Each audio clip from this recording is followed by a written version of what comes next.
오지 못한 친구들이 많이 있는 것 같아요. 그 친구들을 위해서도 예배 오는 발걸음 주님께서 지켜주시고 도와주시길 함께 기도해 주시고요. 이 시간 예배를 위해서 또 함께 마음 모아 기도하겠습니다. 연약한 우리, 부족한 우리들 예배할 수 있는 한 사람의 예배자가 되게 해달라고 함께 기도하겠습니다. 부족한 우리지만 주님께서 성령으로 도와주셔서 성령의 힘으로 말씀 듣고 찬양하며 기도하는 우리가 되게 해달라고 이 시간 예배자가 될 우리를 위해서 함께 하실 성령님을 간구하며 작은 목소리로 큰 마음속으로 예배에 기도하며 나아가도록 하겠습니다. 함께 기도합니다. 하나님 감사합니다. 예배자를 함께 해주시고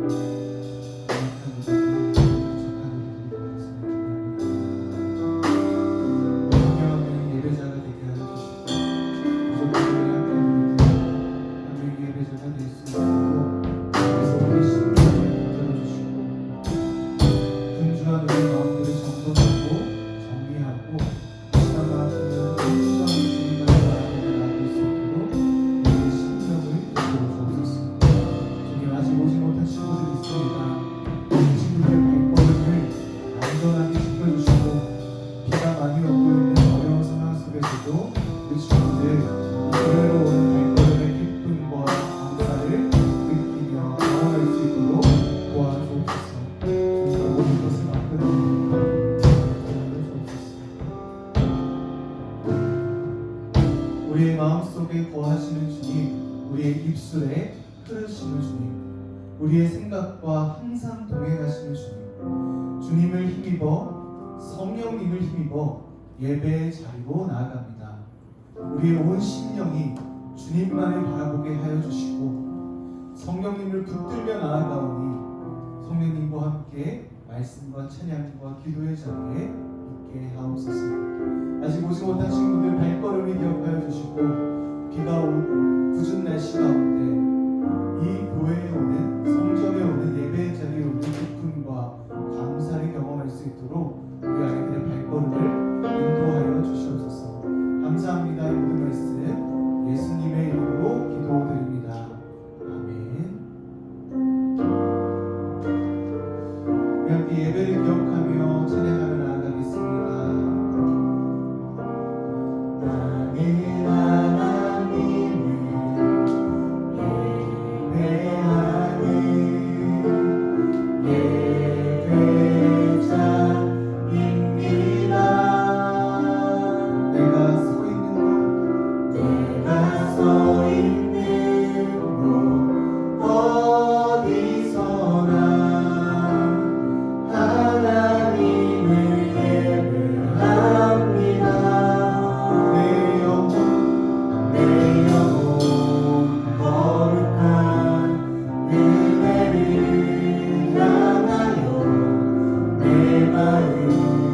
완전한 하나님 향하여 이곳에서 바로 이 시간 하나님을 예배하며 다시 한번 처음부터 외쳐나갑니다.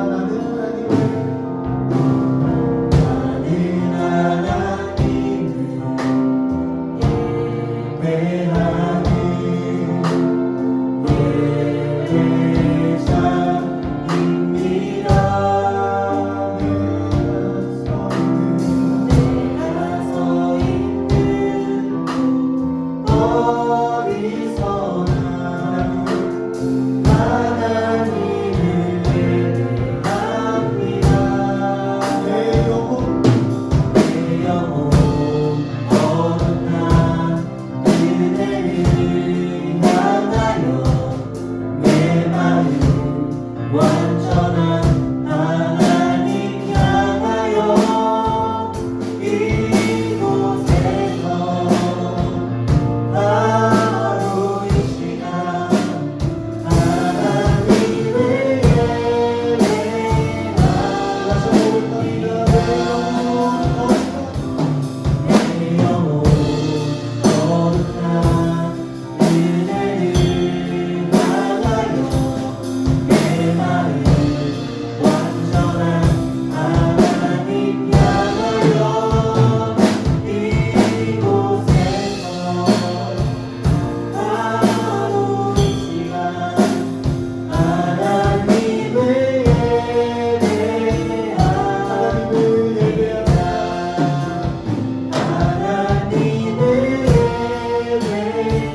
목소리로 함께 고백하겠습니다. 나는 전능하신 아버지 하나님 천지의 창조주를 믿습니다.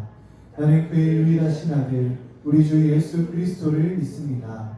그는 성령으로 잉태되어 동정녀 마리아에게서 나시고 본디오 빌라도에게 고난을 받아 십자가에 못 박혀 죽으시고 장사된 지 사흘 만에 죽은 자 가운데서 다시 살아나셨으며 하늘을 오르시어 전능하신 아버지 하나님 우편에 앉아 계시다가 거기로부터 살아있는 자와 죽은 자를 심판하러 오십니다.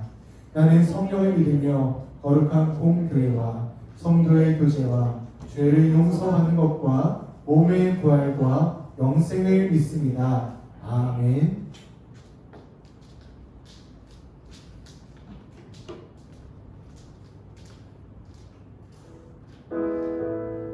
샬롬 반갑습니다. 빗속을 뜯고 예배의 자리를 지킨 여러분을 축복하고 환영합니다. 우리 앞뒤 친구들과 인사 나눌까요? 샬롬 반갑습니다. 반갑습니다. 네. 오늘 찬양도 주님께 신령과 진정으로 나아가는 우리 한 명 한 명 되기를 원합니다. 할렐루야.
다 함께 기도하시겠습니다.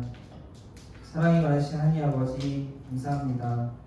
오늘도 우리와 함께 하시고 코로나19로 어려운 상황 속에도 찬양과 말씀과 기도로 예배하여 주님과 친구되게 하시니 감사합니다. 다른 것을 기도하기에 앞서 코로나19의 상황 속에서 우리의 모습을 돌아보며 회개합니다.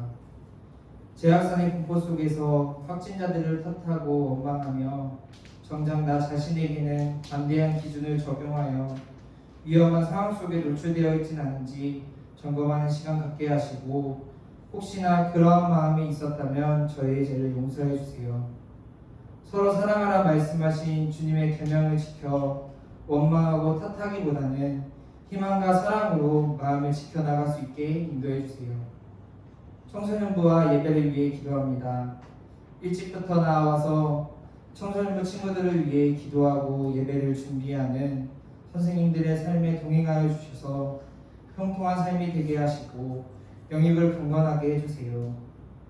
아이들을 위해서 쉬지 않고 기도하는 선생님들 되게 하시고 언제나 예수님의 사랑만을 전할 수 있게 해주세요. 찬양을 준비하는 찬양팀에게는 찬양함의 기쁨을 삶 속에서도 누릴 수 있게 해주시고 악기와 목소리로만 찬양하는 것이 아니라 신령과 진정으로 마음을 다하여 찬양할 수 있도록 함께 해주세요. 말씀을 전하실 목사님과 목사님의 가정을 축복하셔서 날마다 감사와 기쁨의 기도가 끊임이 없게 인도하여 주옵소서. 목사님의 말씀 가운데 임재하여 주셔서 청소년부 친구들이 하나님과 예수님의 사랑을 듣게 하시고 성령님의 함께하심을 느낄 수 있게 해주세요. 주님 언제나 사랑하고 감사합니다. 오늘도 예배의 주인이 되시는 예수님의 이름으로 기도합니다. 아멘.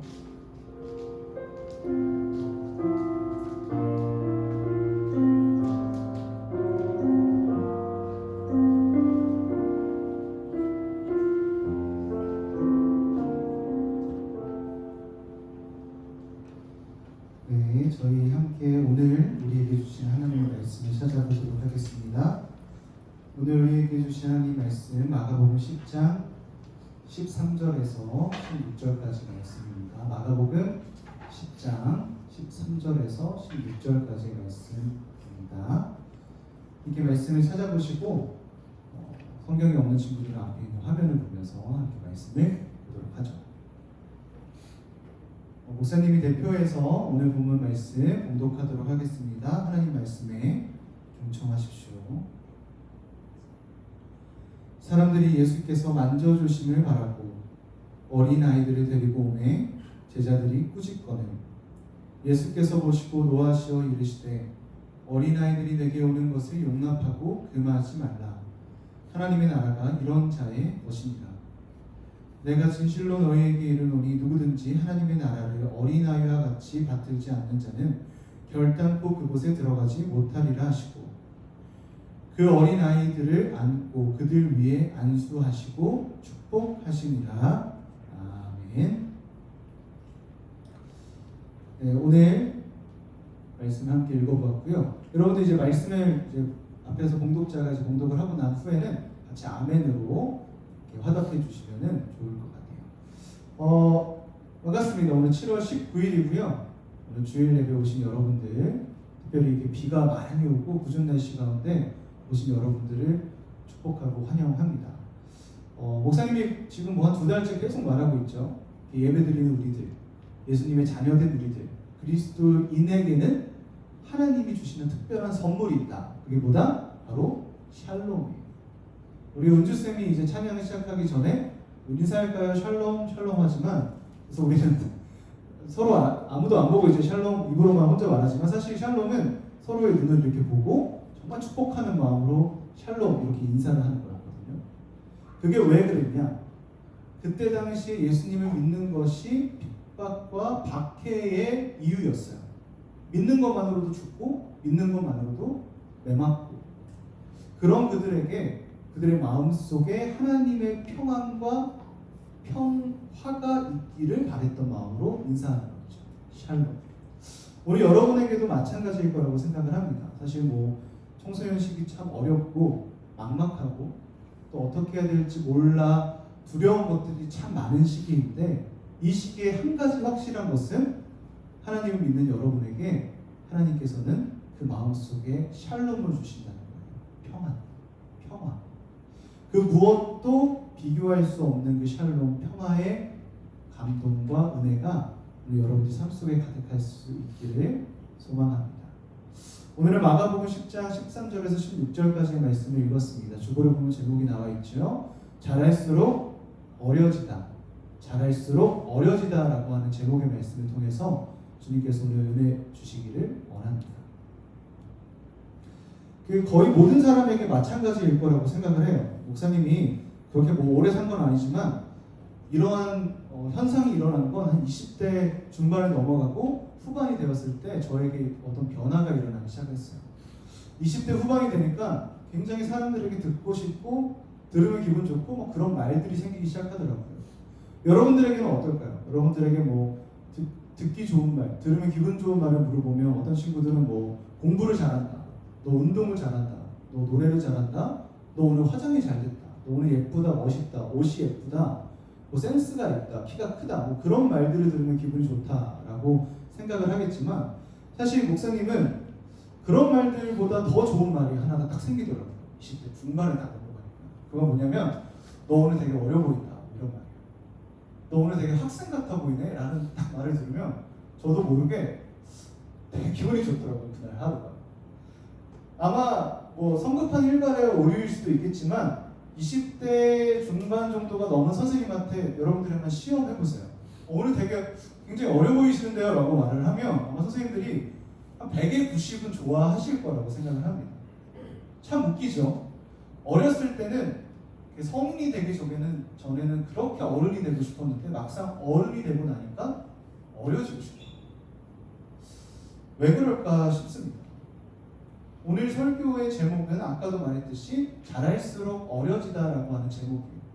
사실 이것이 현실적으로 가능하다면 참 좋겠지만 자연의 섭리대로라면 이치대로라면 이것은 아예 불가능한 일입니다. 왜요? 당연한 얘기지만 사람은 자랄수록 늙습니다. 자랄수록 나이를 먹고요. 당연히 늙게 돼요. 즉 자란다는 말과 늙는다는 말은 동일한 말이라는 것이죠. 자란다, 늙는다. 그렇기 때문에 오늘 이러한 생각, 자연의 섭리를 가지고 오늘 말씀을 읽어보면 예수님의 말씀은 이런 자연의 섭리, 이치와는 조금 거리가 떨어져 있는 것처럼 느껴집니다. 왜냐하면 예수님께서는 오늘 말씀을 하실 때 그 중심 낱말이 뭐냐면 어린 아이이기 때문이에요. 오늘 본문을 중심으로 잡고 딱 세워진 단어가 바로 어린 아이라고 하는 단어입니다. 예수님과 함께 있는 사람들은 전부 다 성인이었어요. 예수님의 제자들과 마찬가지로 다 어른들이었죠. 대부분이 다 큰 성인들이었습니다. 예수님은 이 어른들과 함께 설교하시고 사역을 하시고 또 식사를 하시고 또 3년간의 공생의 생활을 진행하셨어요.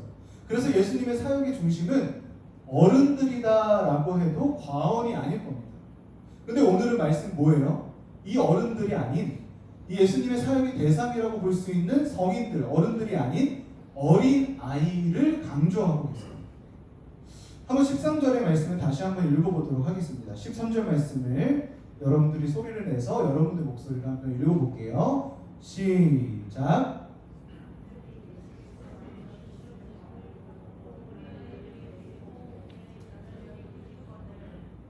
여러분 여기서 보시면 예수님께서 만져주심을 바라고 라고 하는 표현이 나오죠. 사실 만져주심이라고 번역이 되긴 했지만 사실 이거는 축복과 관련이 되어 있는 표현이에요. 예수님께서 당시에 굉장히 우리가 생각하는 것보다 훨씬 더 유명한 소문이 난 존재였습니다. 유대 사회에서 선지자라고도 소문이 났고 능력이 있다고 소문이 났고 그러하니까 당연히 예수님이 그 어떤 마을에 오셨을 때는 사람들이 그 예수님을 보기 위해서 굉장히 많이 몰렸었죠. 플러스 그 능력이 뛰어난 예수님한테 어떠한 축복 기도를 받기 위해서 자녀들을 데려오기 시작한 거예요. 병을 앓고 있는 어린 자녀에게는 병이 낫기 위한 기도가 될 거고요. 또 어떤 그 아이의 앞으로의 길을 축복하기 위해서 예수님한테 기도를 받고 싶은 어떤 부모님의 마음들이 아이들을 데려오는 형태로 드러나기 시작한 겁니다. 그래서 예수님이 이 마을에 오셨을 때 상당히 많은 수의 부모님이 자녀들을 데려왔던 것 같아요. 근데 뭐라고 해요? 제자들이 꾸짖었다고 합니다. 이유가 뭘까요? 이유는 그냥 단순합니다. 그 데려온 사람들이 어린아이였다라고 하는 이유였어요. 사실 저는 제자들이 하는 이 행동을 보면서 생각나는 단어가 하나 있었습니다. 그건 뭐냐면 노키즈 존이라고 하는 단어였어요. 이러한 모습을 보면 사실 제자들의 모습이 제자들만의 모습만은 아닐 거라고 생각을 합니다. 작년에 한 3,000명 정도의 사람들을 대상으로 해서 설문조사를 했죠. 그 설문조사한 내용이 사진으로 있는데요. 한번 보시면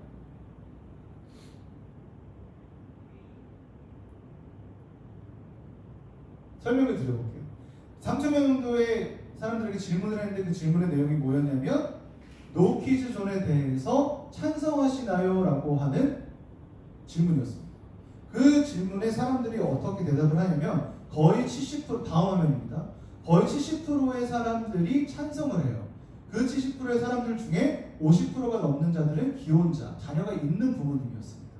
그러니까 부모님이 있는 사람들 포함해서 70%가 넘는 사람들, 대부분의 사람들이 노키즈 존에 대해서 찬성하는 거죠. 이게 무슨 뜻일까요? 아이들이 좀 방해가 된다. 어떤 문화적인 공간, 어떤 중요한 자리에 어린아이라고 하는 존재가 방해가 된다라고 하는 생각이 은연중에 있는 것이죠. 또 하나 질문을 했을 때 이러한 질문을 했습니다. 노키즈 존이 차별이라고 생각하시네요 라고 하는 설문조사를 보면 70% 정도에 육박하는 사람들이 차별이 아니다라고 생각을 합니다. 어린아이가 이곳에 들어오면 안 되는데 이것은 차별이 아니다라고 많은 사람들이 생각을 한다는 거죠. 아이들은 정말 이쁘고 사랑스럽고 귀한 존재이지만 그 아이들이 어떤 중요한 자리나 무게감이 있는 곳에는 방해가 되고 필요가 없다는 생각이 이 사회에 또한 우리들 마음속에 은연중에 자리하고 있는 거예요. 노키즈 존을 보면 오늘 우리가 읽었던 본문의 말씀도 볼 수 있는 거죠. 아이들을 꾸짖는 제자들의 모습은 아마도 예수님과 사람들 사이에 예수님이 설교하시는 것이 방해되지 않기 위해서 아이들이 방해된다라고 생각하는 제자들의 생각이었을 겁니다. 하지만 그들만을 꾸짖을 수는 없겠죠. 우리도 은연중에 아이들을 그렇게 생각하니까요. 하지만 예수님은 뭐라고 말씀하셨습니까? 예수님께서는 아닌데 너네보다 어린아이가 나은데 라고 말씀을 하세요. 15절에 이렇게 말씀을 하시는데 한번 읽어보도록 하겠습니다. 15절 말씀을 한번 여러분들 소리를 내서 여러분들 입으로 한번 읽어보시죠. 시작.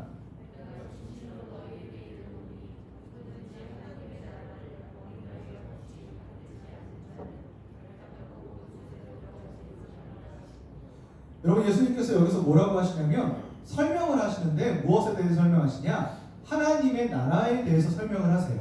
지금 15절의 말씀은 얘들아 하나님의 나라는 누구의 것이다. 하나님의 나라는 어떤 자가 들어간다라고 하는 설명을 지금 하고 계신 거예요. 근데 지금 뭐라고 말씀하시냐면 이 하나님의 나라는 어린아이의 것이다 라고 말씀을 하십니다.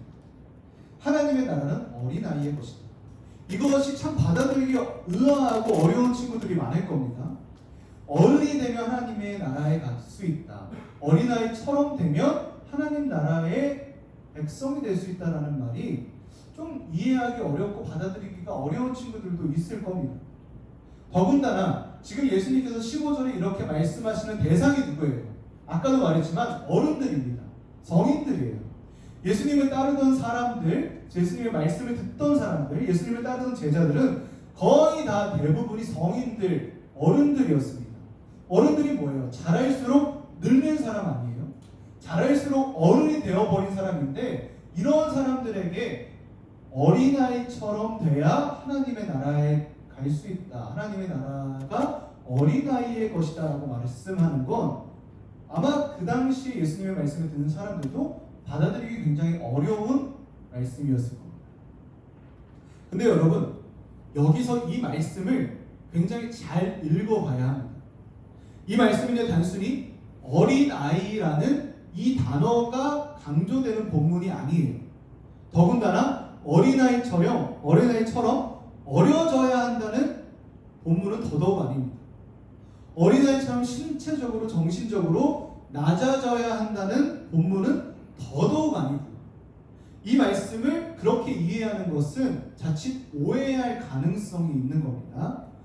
지금 예수님이 함께하고 있는 사람들은 어른들이라고 했죠. 성인들이라고 했습니다. 예수님께서는 어린아이라고 하는 이 대상, 어린아이라고 하는 이 비유를 통해서 말씀을 듣고 있는 성인들, 어른들, 우리들에게 설명하고 싶으신 게 있는 거예요. 즉, 우리는 예수님이 어떠한 의미로 이 말씀을 하시는지 이해할 필요가 있는 거죠. 예수님의 이 하나님 나라의 가르침은 사실 어린아이 본문에만 국한되어 있는 게 아닙니다. 이 앞뒤에 나오는 모든 말씀이 사실 예수님이 하나님의 나라를 설명하는데 쓰신 말씀이었어요. 그러니까는 지금 이 어린아이 본문만 있는 것이 아니라 이어서 나오는 본문도 함께 읽어봐야 한다는 거죠. 어린아이 본문에 이어서 나오는 본문은 뭐냐면 부자 청년의 이야기예요. 여러분이 교회를 다녔으면 한 번쯤은 들어봤을 법한 본문이죠.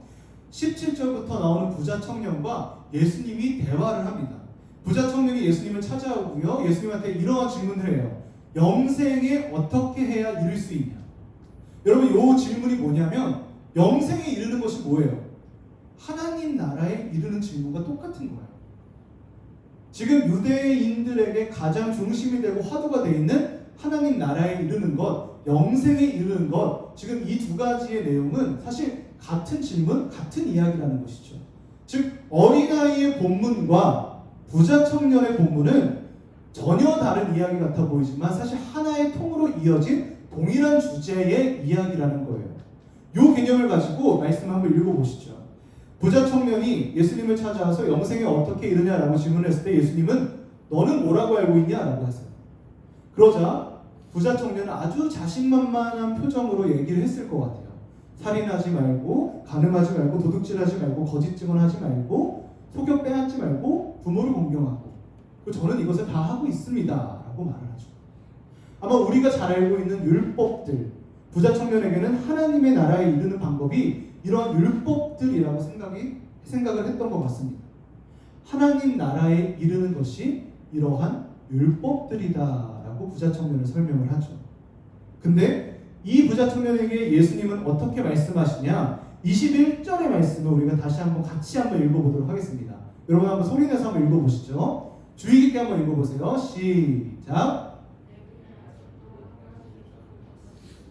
가서 내게 있는 것을 다 팔아 가난한 자들에게 주라.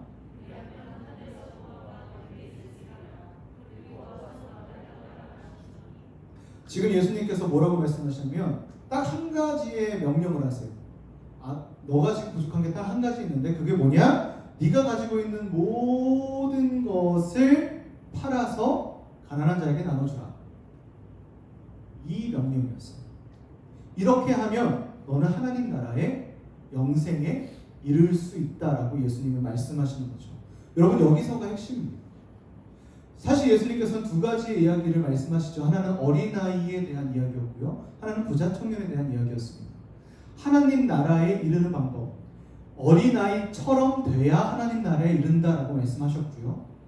가지고 있는 것을 모두 팔아 나누어 주어야 하나님 나라에 이른다라고 예수님은 말씀하셨습니다. 전혀 달라 보이는 방법이죠. 근데 여러분 이 두 가지의 방법, 어린아이처럼 되는 것, 가진 것을 모두 팔아 나눠주는 이 두 가지의 방법은 사실 예수님께서 같은 뜻으로 이야기하신 겁니다. 다른 이야기 같아 보이지만요, 사실 똑같은 이야기라는 말이에요. 왜냐하면 이 두 가지의 방법 동일하게 흐르고 있는 하나의 정신이 있습니다. 그게 무엇이냐? 바로 지금 너는 소망을 어디에 두고 있느냐라고 하는 질문이에요. 지금 나의 이야기를 듣고 있는 너희가 소망을 어디에 두고 있느냐라고 하는 질문을 어린아이와 부자 청년 이 두 가지의 본문에서 동일하게 하고 계신 거라는 말이죠. 하나님을 진정으로 사랑하는 어린아이가 한 명 있다고 생각을 해봅시다. 이 어린아이에게 이렇게 말을 했다고 가정을 해보죠. 얘야, 지금 너가 하나님을 사랑하지? 그럼 너가 가지고 있는 모든 것들을 팔아 하나님을 따라올 수 있겠어? 라고 질문을 한다면 과연 어린아이가 어떻게 대답을 할까요? 어린아이는 망설임 없이 하나님을 진정으로 사랑하는 아이라면 전혀 망설임 없이 네라고 대답을 할 겁니다. 그리고 예수님을, 하나님을 따라 나설 겁니다. 왜요? 어린아이는 하나님을 사랑하기 때문입니다. 하나님을 정말 사랑해서 그 하나님께 기쁨과 소망과 모든 소망과 희망이 있다고 어린아이는 여기기 때문이죠. 그렇게 순수하게 모든 삶의 소망을 내가 사랑하는 하나님께 둘 수 있는 존재, 그 존재가 바로 어린아이예요. 모든 소망과 기쁨을 내가 사랑하는 하나님께 둘 수 있기 때문에 어린아이는 모든 것을 버려두고 하나님을 따라갈 수 있는 겁니다. 어린아이처럼 된다는 것은 바로 이러한 의미죠. 하지만 부자 청년은 어떻습니까? 예수님께서 모든 것을 팔아 나눠주라고 했을 때 부자 청년은 대답하지 못합니다. 왜요? 그의 모든 즐거움과 소망과 기쁨은 결국 이 땅에 있었기 때문입니다. 어느샌가 그 부자 청년은 자기가 가지고 있는 모든 것들, 누리고 있는 것들, 그것들의 삶의 소망을 두고 살아가기 시작했을 겁니다. 하나님을 사랑했겠죠. 물론 사랑했을 겁니다. 하지만 거기까지입니다. 결국 부자 청년은 자신이 가진 것, 자신이 누리는 것, 자신이 이룬 것, 자신이 좋아하는 것, 자신이 목표하는 것을 바라보고 그것이 우선이 되었습니다. 하나님을 사랑하지만 하나님보다 이것들이 우선이 되는 사람이 바로 부자 청년이었죠. 부자 청년은 소망을 자신이 가진 것에 두는 사람이었습니다. 이 땅과 자신의 삶에 두는 사람. 그리고 사실 이 부자 청년의 모습은 아마 우리의 모습과도 굉장히 닮아 있을 겁니다. 예수님께서는 하나님 나라에 대해 설명하십니다. 그리고 어린아이처럼 되어야 한다고 오늘 말씀에서 우리에게 가르쳐 주고 계시죠. 우리는 예수님께서 말씀하신 어린아이의 참된 의미를 이제는 깨달을 수 있습니다. 어린아이처럼 되는 것은 하나님을 진짜 사랑하는 사람, 하나님을 사랑해서 하나님 나라에 소망을 두는 사람, 말로만 하나님을 사랑하는 것이 아니라 나의 모든 생각과 방향과 가치관을 하나님께 두는 사람, 그 나라에 이미 살고 있어서 이 땅에 있는 두려움과 걱정과 아픔과 고통은 전혀 문제가 되지 않는 사람, 그 사람이 어린아이이며 우리의 모습이 되어야 합니다. 사랑하는 여러분, 여러분들은 어린아이신가요? 아니, 여러분의 소망은 어디에 계신가요? 설교의 서두에서도 말했지만 사실 우리는 자라나고 있습니다. 자라가고 있죠. 그렇게 조금씩 어른이 되어가고 있습니다. 자연의 이치고 섭리죠. 우리는 성장하고 자라납니다. 그리고 나이를 먹을 거고요. 그렇게 조금씩 늙어가기 시작할 겁니다. 키가 자라고 머리가 커지고 그리고 시간이 지날수록 경험도 쌓이고요. 나의 능력도 생길 겁니다. 그렇게 어른이 되어 가게 되겠죠. 하지만 우리의 소망은 자라날수록 하나님께만 두어야 합니다. 날이 갈수록 우리는 순수한 믿음의 어린아이가 되어서 하나님을 사랑할 수 있어야 합니다. 우리의 키와 우리의 몸과 우리의 정신과 우리의 능력과 우리의 경험은 쌓이고 어른이 되고 늙어가지만 우리의 믿음은 하나님을 향해 점점 어려져야만 합니다. 그것이 하나님의 나라에 들어갈 수 있는 예수님이 설명해 주신 초대장이기 때문이죠. 사랑하는 광석교회 청소년부 여러분, 우리 함께 자랄수록 어려집시다. 어쩌면 여러분들은 앞으로 더욱 자라나면서 더욱 커지고 능력이 생기고 힘도 생기고 더 나이가 들면 재산도 생기고 어쩌면 집도 생기고 차도 생기고 그렇게 점점 여러분들 삶의 주인이 되어 갈 겁니다. 점점 더 그럴 거예요. 그렇기에 우리의 삶에는 점점 더 조금씩 이 땅과 나의 삶과 나의 목적과 나의 계획에 나의 소망이 담겨지기 시작할 겁니다. 하지만 여러분, 오늘의 말씀을 기억하셨으면 좋겠습니다. 우리는 하나님 앞에 어려져야 합니다. 아니, 어려져야만 합니다.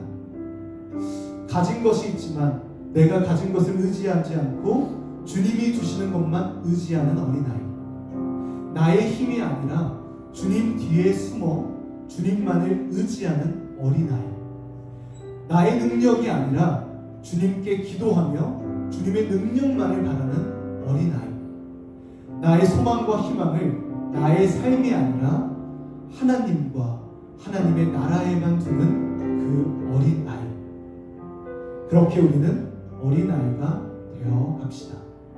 자랄수록 어려워지는 사랑하는 여러분들 될 수 있기를 주님의 이름으로 간절히 축원합니다. 함께 기도하겠습니다. 하나님, 감사합니다. 하나님의 나라는 어린아이의 것이라고 말씀하신 주님의 음성을 기억합니다. 그리고 그것은 모든 소망을 순수하게 하나님의 나라에 두는 자임을 깨닫고 나아갑니다. 주님, 우리의 심령이 주님을 바라보게 하시고 나의 소망을 하나님께 두어 전적으로 주님을 의지하며 살아갈 수 있는 우리가 될 수 있도록, 어린아이가 될 수 있도록 인도하여 주시옵소서. 내가 가진 것이 없어, 나의 힘이 없어, 능력이 없어, 오직 주님만 이끄시는 삶을 따르는 어린아이가 되어 우리의 삶에 하나님 나라의 소망이 가득하게 하옵소서. 모든 말씀 오늘도 우리를 어린아이로 만들어주시는 예수님의 이름으로 기도드립니다. 아멘.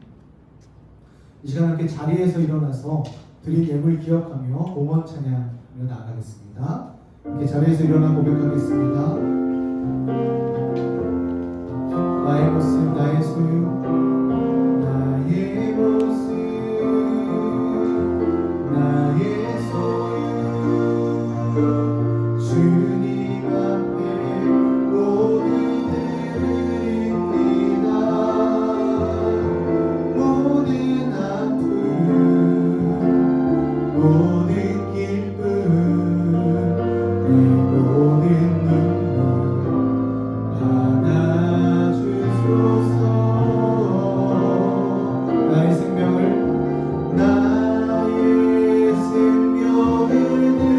드리니 주 영광 위하여 사용하옵소서. 내가 사는 날 동안에 주를 찬양하며 기쁨의 제물 되리. 나를 받아주소서. 나를 받아주소서.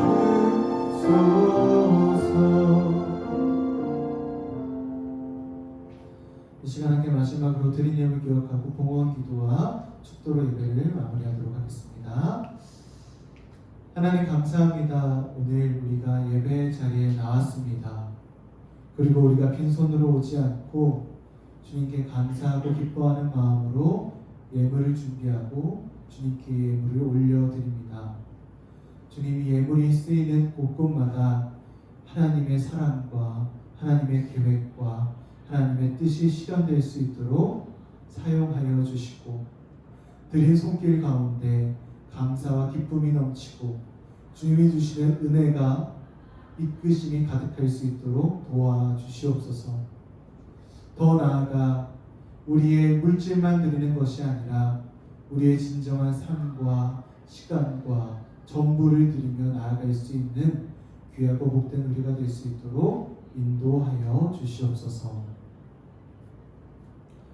이제는 우리 주 예수 그리스도의 은혜와 하나님의 크신 사랑하심과 성령님의 감화, 감동, 교통케 하시는 역사가 이 자리에 모여 자라날수록 순수한 믿음의 어린아이가 되고자 고백하는 광석교회 청소년부 모든 공동체 위에 이제부터 영원까지 함께 하시기를 간절히 축원하옵나이다. 아멘.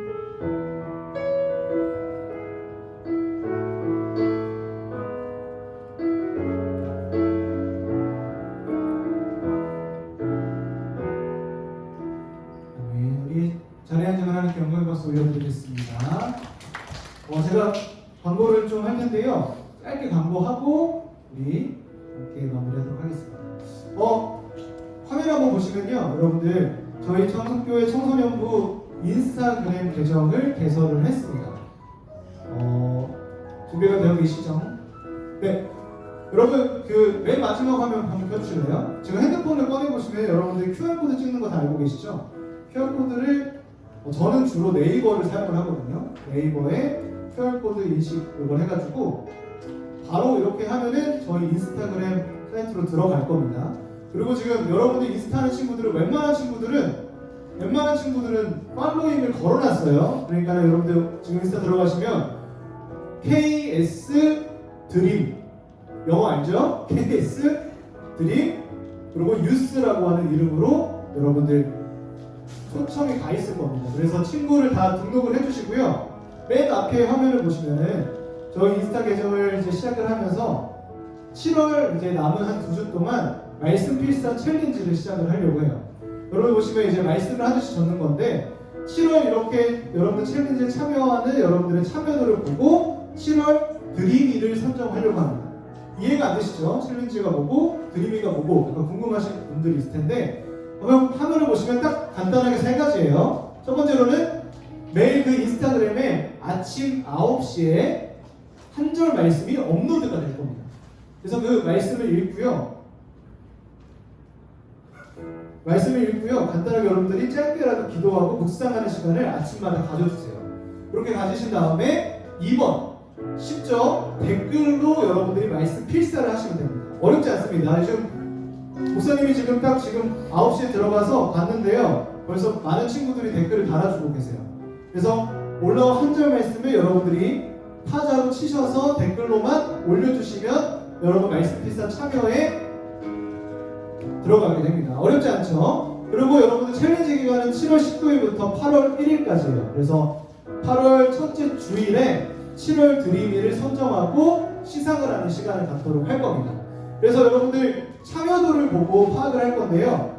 인스타그램 친구 등록한 친구들, 또 게시물마다 좋아요를 누른 친구들, 그리고 댓글로 참여한 친구들, 또 댓글로 뭔가 이제 말씀을 보고 은혜를 나눠주는 친구들, 이렇게 참여한 친구들 중에 가장 활발하게 참여한 친구들을 한 명 선정해서 7월 드림이로 선정하고 여러분들 스마트워치를 선물로 드릴 예정입니다. 그래서 여러분들 어렵지 않으니까요 간단하게 참여해 주시고 말씀 필사 하루하루 참여해 주시면 너무 귀하고 복된 시간이 될 것 같습니다. 혹시 인스타그램이 어려운 친구들은 목사님이나 선생님들한테 질문을 해주시고요. 7월 오늘까지 여러분들 많이 인스타그램 친구 등록해 주세요. 오늘 수고 많으셨고요. 오늘 박수로 마무리하도록 하겠습니다.